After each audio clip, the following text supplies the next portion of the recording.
Hello, I'm Carl Jacobs and I'm co-founder and CEO of Apicbase. At Apicbase, we are building the world's best food and beverage management platform. But in this podcast series, it's all about finding answers on how to grow and scale your food service business. I'm talking to numerous experts and industry professionals who are passionate about building a healthy food service industry.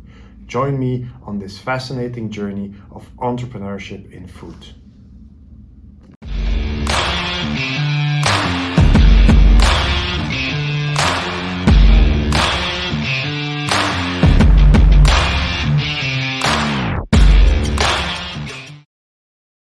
Hello, everybody, and welcome back to the Food Service Growth Show podcast. Today, I have a guest from Sweden. It's Kristjan Longar, and he's the Chief Operating Officer of the Urban Italian Group, which is known for their brands Pasta and Florentine. Hello, Kristjan. Hello, everyone. Thank you so much, Carl, for inviting me for this podcast. Pleasure to be here. You're very welcome. And my first question, as always, is who is Kristjan and what led Kristjan to being the COO of the Urban Italian Group? Well, Kristjan Longar is a 31-year-old guy from Slovenia who, by total coincidence, for 7 years ago moved to Sweden. And this is where also my hospitality career started as well. I'm a proud father of a 1-year-old son who absolutely loves to make mess with the food. And I also been a former volleyball player until the age of 22.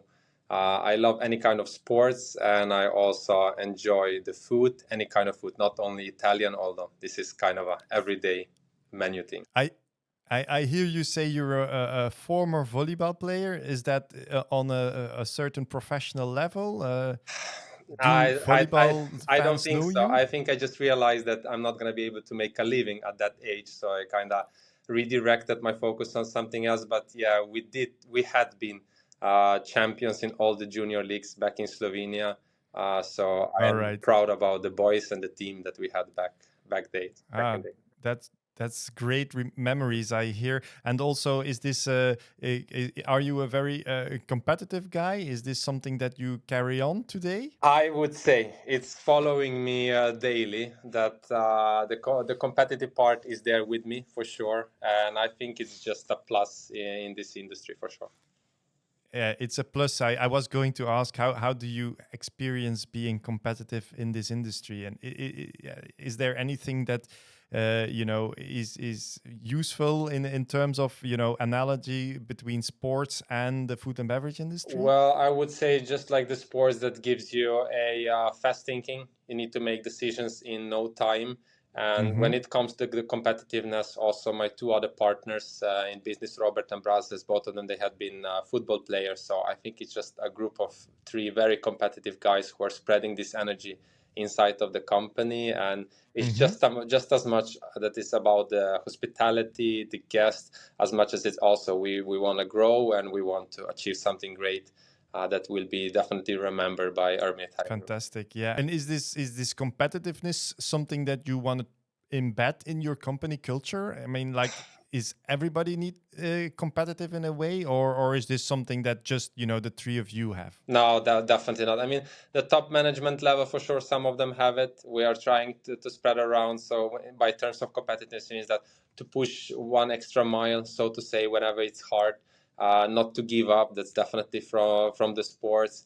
But when it comes to the waiter or to the chef, I'm not gonna push him that he needs to be competitive. I want him that he does his job responsibility to the best possible extent, make sure that the guests are happy and that the food tastes well. And I think by that he did his job to the best.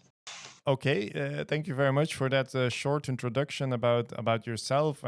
Let's move into Urban Italian Group. I mean, can you explain how it started and where are you today with the business? So Urban Italian Group, it all started in Falun back in 2016. Still, we are consider ourselves as a relatively young organization. Falun is a mid-sized city of Sweden.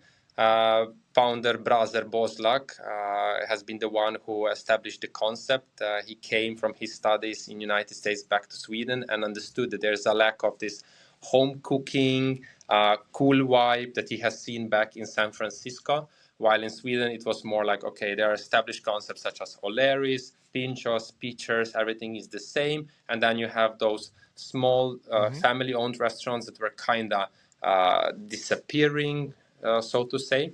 And this is how he decided, okay, I'm gonna go with Italian food. Everyone loves Italian food. They're also in the family before they had Italian restaurants. But this time with a cool vibe, cool interior, make it different than anyone else had done in Sweden until that day. The core of the concept has been obviously is the food, and that has been since then, and it still is pasta fresca, pizza napoletana.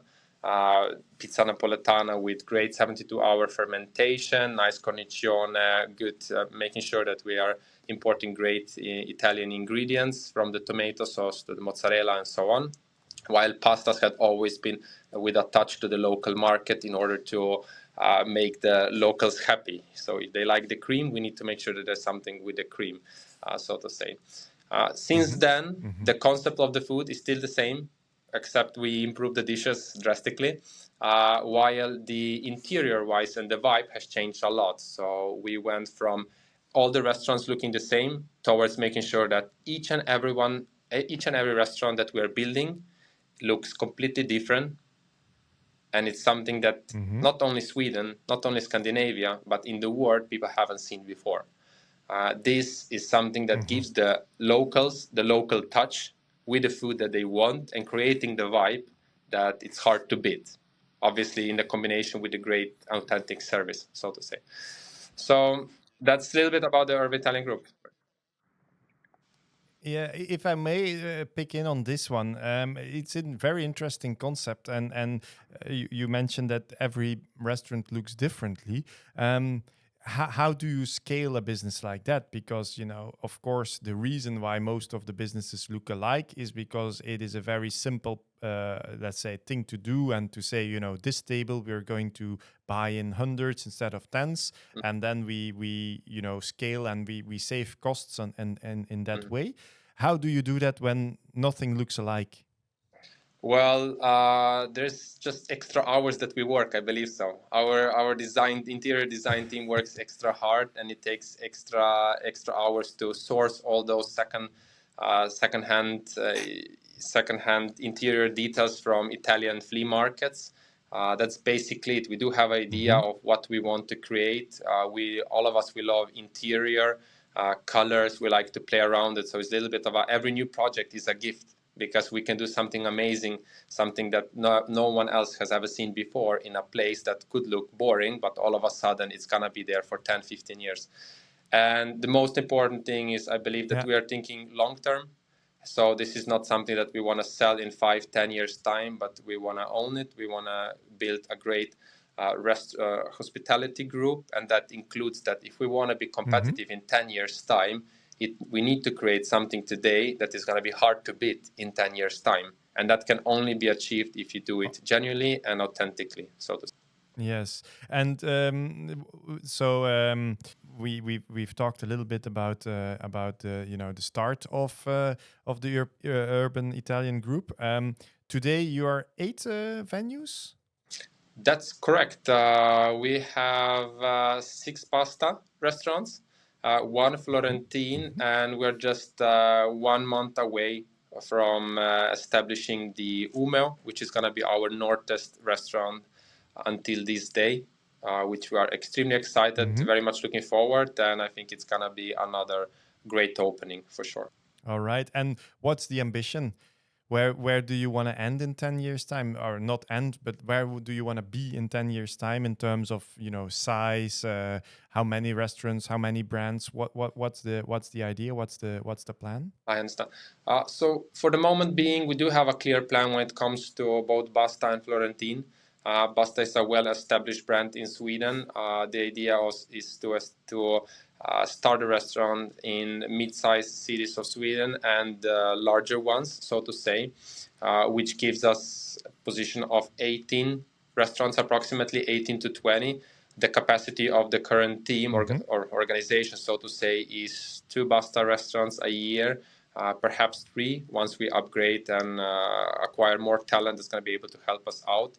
meaning that in 5 to 6 years' time, we believe that we are done when it comes to the expansion of Basta restaurants in Sweden, whereas Florentine, as a more upscale concept in comparison to the Basta, is aimed at capitals of Scandinavia to start with. We did establish it in Stockholm, and it has been extremely well accepted by guests.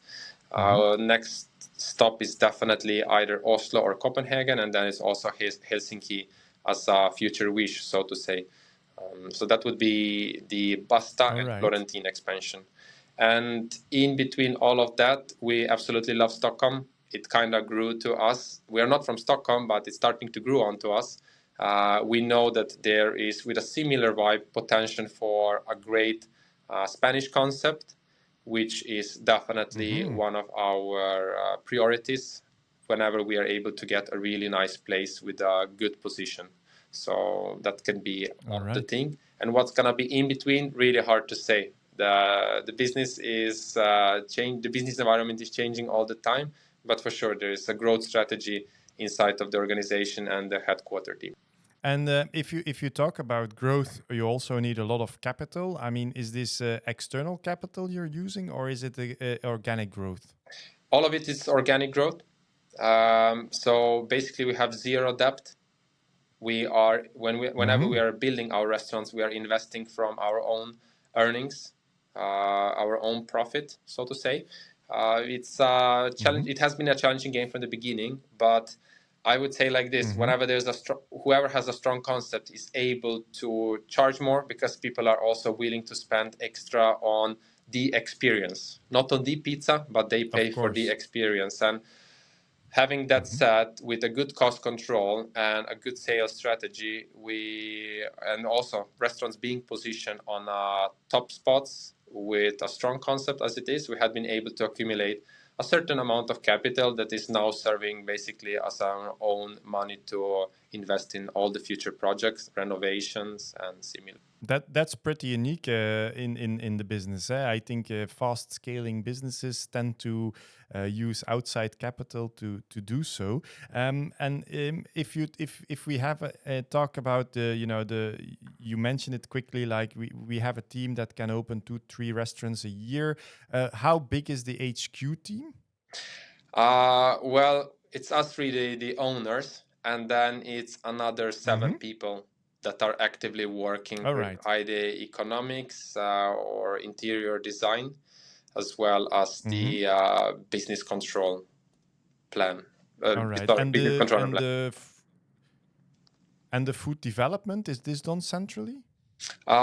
Everything is done by my colleagues, and I'm also actively involved when it comes to the inspiration, but I do have a team of executive chefs that are still actively involved inside of restaurant operations in order to understand how we work and what kind of a dish would actually work for the concept that we are running. Because often we do see very nice ideas that this dish would be extremely cool, but then when you put it in a perspective of a Saturday evening with 420 guests from 17 to 22:30, it kind of, is this gonna be doable? Absolutely.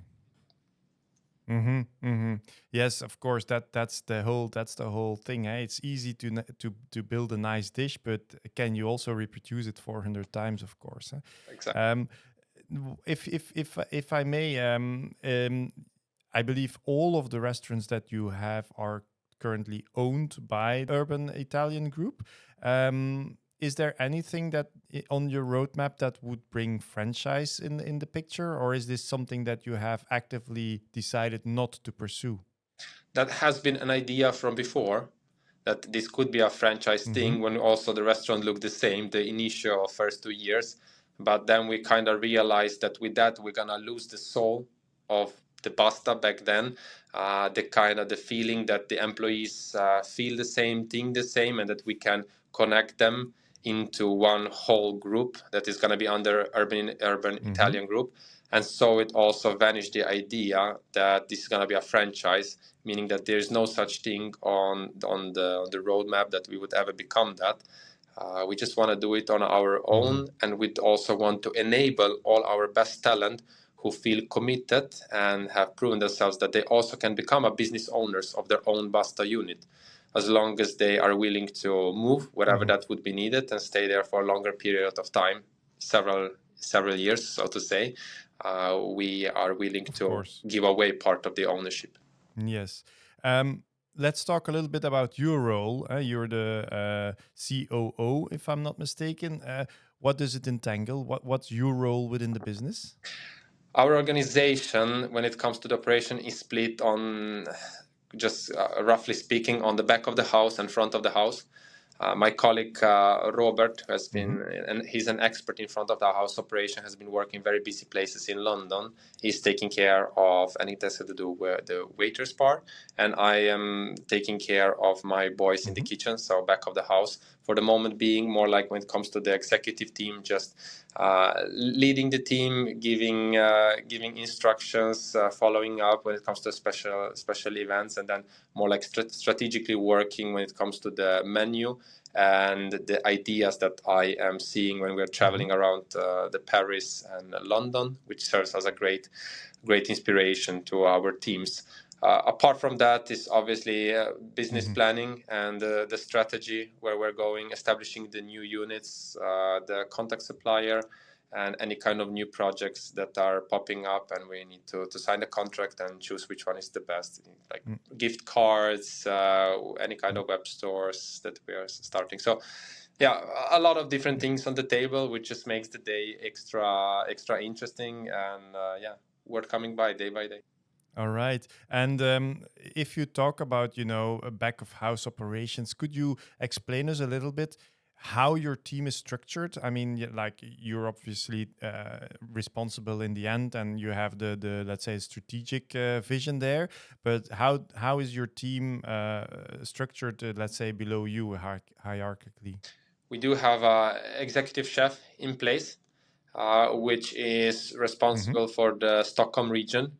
And then we have in place area head chefs who are controlling the different areas, up to 3 restaurants per one of those area head chefs. And below them, it's a normal, usual setup of a head chef with several co-workers that are maybe in a bigger unit. Is obviously also the sous chef in place, and then prima pizzaiolo as the first pizza baker, so to say. Some of the teams are small, up to seven back of the house employees, and some of the teams are much bigger, up to 18 as the biggest unit in Basta Stockholm. So it varies a lot, and it's also a lot of flexibility in it. Yes, and if you look at that structure, what I hear is that the chef is still the driving force in the kitchen.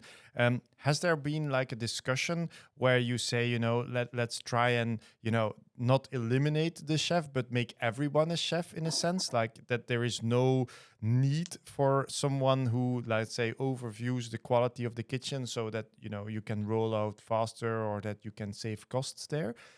Is this like a conscious decision to have chefs in each kitchen? Chefs, you mean the head chef or just a chef? Yeah, the head chef. I believe each kitchen has its own head chef, so that correct. Probably that's also the most expensive one in the business, and he's also the one with the let's say the ideas. He might want to change some of the concepts, say I don't like this salad on the pizza, I'm going to leave it off. So it brings along a lot of creativity, but also difficulty to maintain the consistency in a way. No, fantastic. So the one that is very creative is definitely part of the executive team, who is able to come with the ideas. But when we do recruitment, we are super clear how our concept looks like, that there are small changes every so twice a year, very, very small changes. And there, unfortunately, we cannot leave any kind of room for creativity. But whoever is creative I'm very happy that he is submitting some ideas, and then we review them. How can we implement this into the next menu change?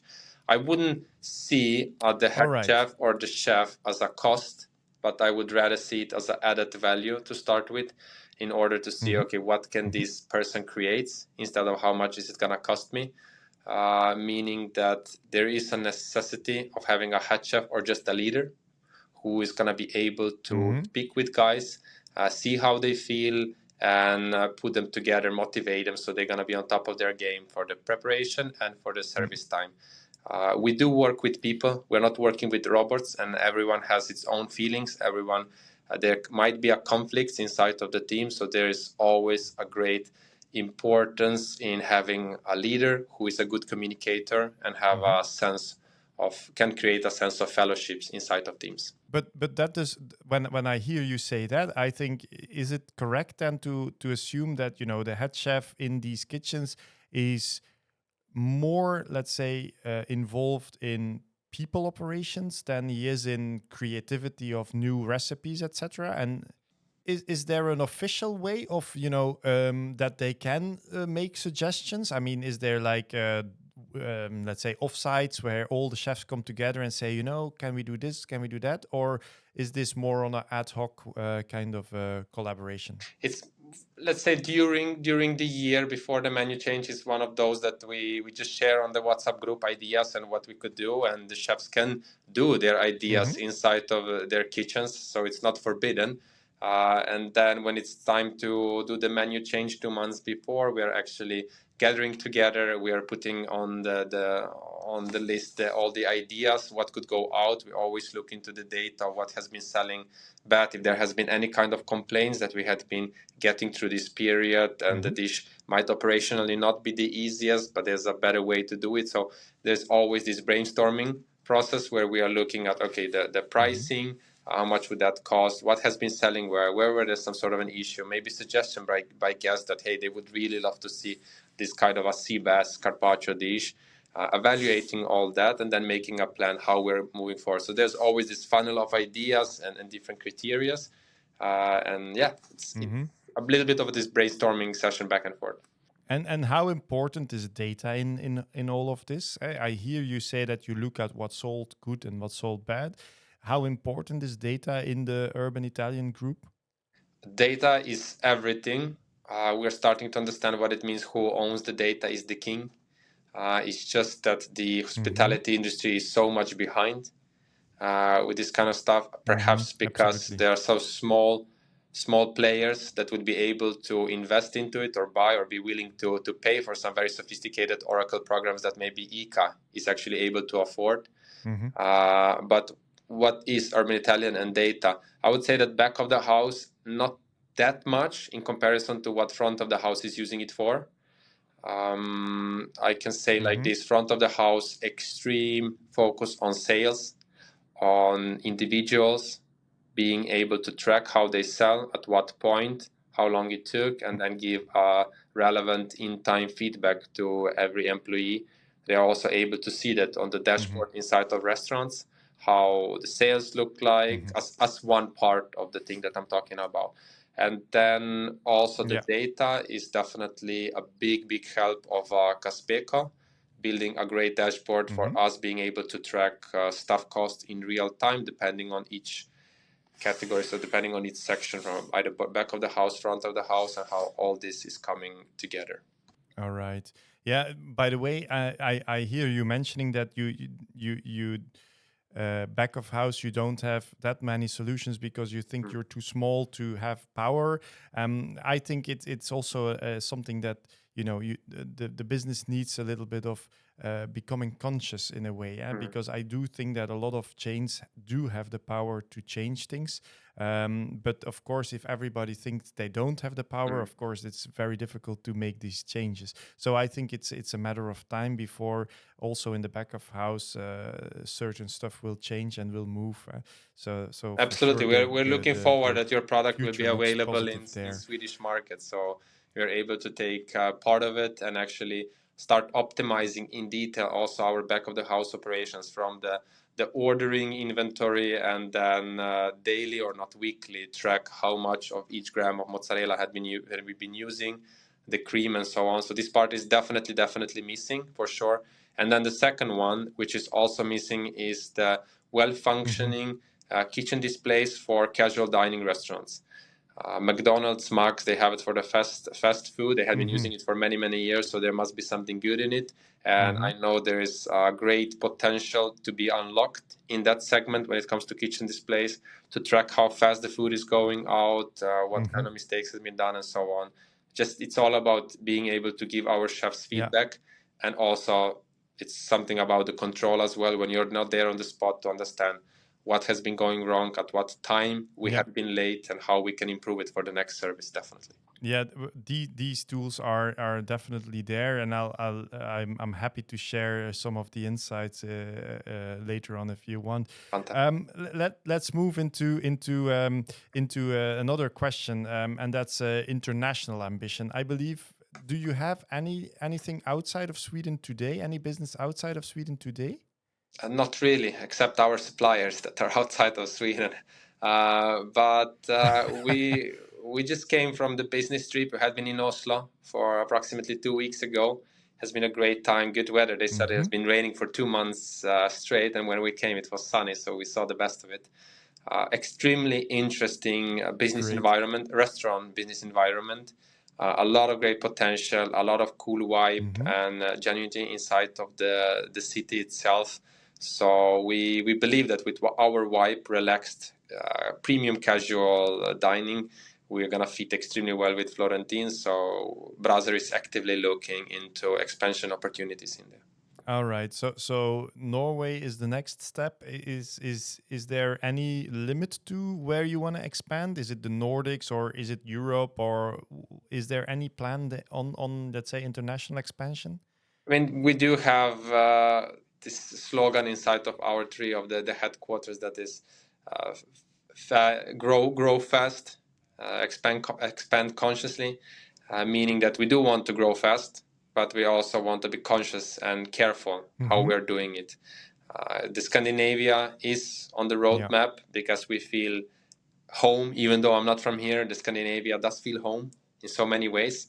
And wherever we're expanding and how fast we're expanding, we do keep in mind what's happened with Starbucks and many other companies that expanded very, very fast, and their soul has vanished with too many too many employees at once, and not middle management not being actually up to the game to keep the culture in place. Because we are where we are due to the culture and to the employees that stick with us, believing in the vision. Once we lose that, we also lose the fact that everything is genuine and that the guests are perceiving it as a local restaurant, although it's a restaurant group behind it. Yeah, I hear that soul is extremely important to the Urban Italian Group, which is a beautiful thing to hear. If I can jump into more operational stuff, can you give me the 3 KPIs that are the most important one to you when you're running your business, and especially then looking into the back of house? Well, I think it's kind of the same for everyone out there. Staff costs as number 1, for sure. Then the food costs, I can say that I will put it on number 3, because the concept is simple in terms of the business control. We do know what should be an average food cost, and we do I trust fully my chefs that they are not throwing away anything, and we do have some staples, but not too many, and all the rest of them have long shelf life, meaning that it makes everything much, much easier. As the second one, I would put guest satisfaction. If not, maybe I should do the guest satisfaction number 1, staff cost number 2, and the third one, food costs. So that's how we put it in the frame. And how do you measure guest satisfaction? Guest satisfaction, we have been for quite many years measuring through the NPS, Net Promoter Score. And by accident, we got to find that there's this program, Netigate, which we implemented for a year ago, and it has bumped up our understanding of the business from number 4 to number 8. We are able not only to track the NPS as we did before, but we are able to track how the guest rated food, drinks, and different segments that we are having them to rate, as well as they always have an option to comment of what exactly made them rate if they scored negative on that. So this is daily data coming in the day after the guests have booked and dined with us. The response rate is okay, 20%. So at the end of the month, I'm not going to say at the end of the month, but we are looking into daily, but let's say monthly looking at it, it's a lot of comments coming in. Yeah. I hear you talk a lot about, the concepts and the look and feel and, how people experience the different brands. How are you looking to Takeout Delivery and having this as a part of the revenue? Do you do this? And how much is it partly? How much percentage of your revenue comes from takeout and delivery? It's an interesting question, and you're asking this one. The pasta falun as the first one, there was focus on the takeaway, and it's still quite strong on it, so people are used to it. The people of Falun are used to it. But with us creating restaurants, a restaurant experience and understanding that the sitting guest is the one that generates the most revenue, the takeaway kind of didn't feel that interesting any longer. And in the meantime, in the past 4 years, there was also this big shift between who actually wants to go to the restaurant, take their time, and then take the food home, from those that are actually ordering via apps for the Foodora, as Volt, and the rest of them. Meaning that it kind of doesn't match also any longer that there is the Foodora or Volt guy coming in their uniform when there's a guest that has booked for a month in advance and is dressed very well and kind of obviously wants to feel special for that given moment.